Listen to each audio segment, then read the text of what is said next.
Mr. and Mrs. Williams had been counting down the days to their 20th wedding anniversary with more excitement than a kid waiting for Christmas morning.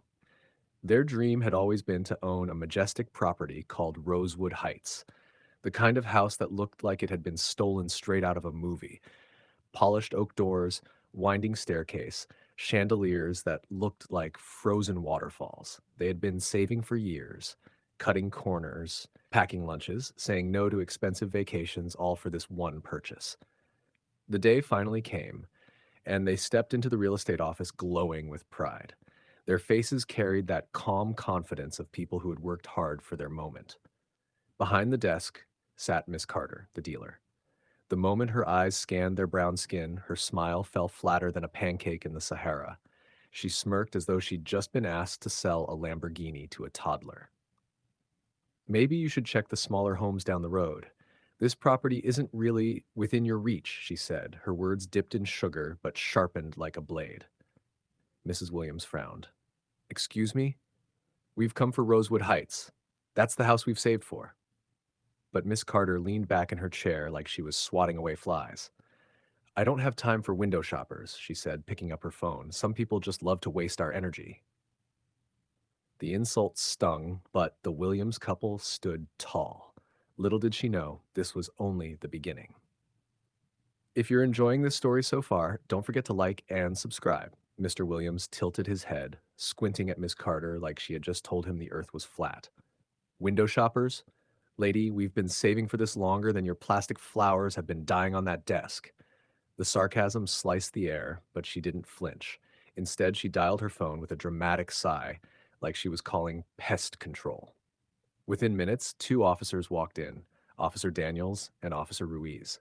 Their boots clicked across the shiny floor, filling the office with a tension thicker than cold honey.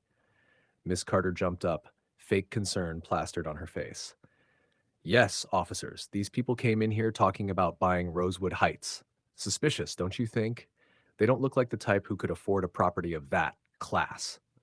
Mrs. Williams's eyes widened. Suspicious? We came to buy a house, not rob a bank. She clutched her purse like she was holding on to her dignity. Officer Daniels asked calmly, Sir, ma'am, may I see your IDs? Without hesitation, the couple handed them over. Daniels's eyebrows lifted when he read the company name, Zenith Global Tech, a powerhouse corporation. You both work here? Yes, Mr. Williams said, his voice steady, and we've got the funds to close this deal today. But instead of congratulations, we get treated like thieves. He opened his phone and flashed their joint account, numbers so high even the officer's jaws dropped. Officer Ruiz turned to Miss Carter slowly. You care to explain why you wasted our time? If this part shocked you, make sure to like and subscribe for more. The office felt like a courtroom now, silence heavy enough to choke. Officer Daniels crossed his arms, staring down Miss Carter like she was a child caught with her hand in the cookie jar. So, let me get this straight, he said slowly, dragging each word like a gavel hitting the desk. A hardworking couple walks in, fully prepared to pay for a home, and your first instinct is to call the police? Miss Carter's cheeks flushed beet red. She stammered. I was just being cautious. You know how it is. People like them. She froze, realizing too late she had spoken the poison out loud. Mrs. Williams pounced, her voice slicing through the room. People like us? Say it clearly. People with our skin, right? You didn't check our bank account, didn't check our IDs, you just checked our melanin. The crowd that had gathered near the door, neighbors, potential buyers, even the janitor with his mop, murmured in disgust. One older woman whispered, Shameful. Mr. Williams, refusing to let the moment slip, chuckled dryly. You must really hate your job. Imagine turning away a commission this big because your eyes can't see past skin tone. That's not just racist, that's stupid business. Laughter broke from the back of the room, sarcastic claps echoing.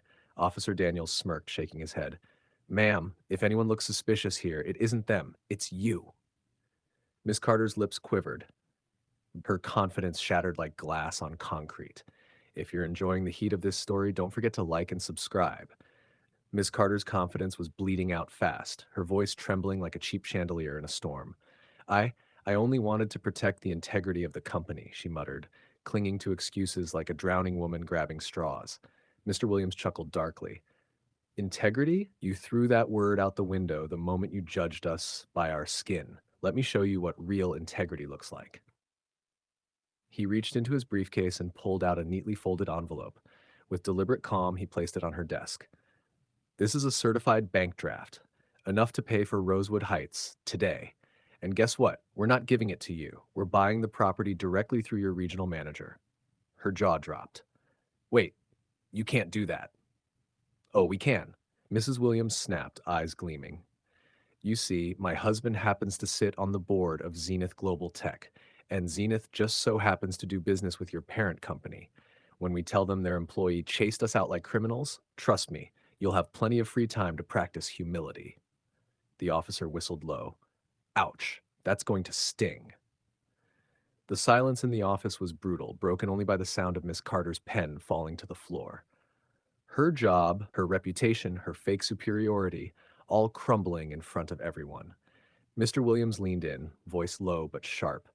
You thought we were beneath you. Now you'll be beneath the unemployment line. The couple turned, hand in hand, walking out taller than kings. If that comeback gave you chills, don't forget to like and subscribe for more stories that burn this hard.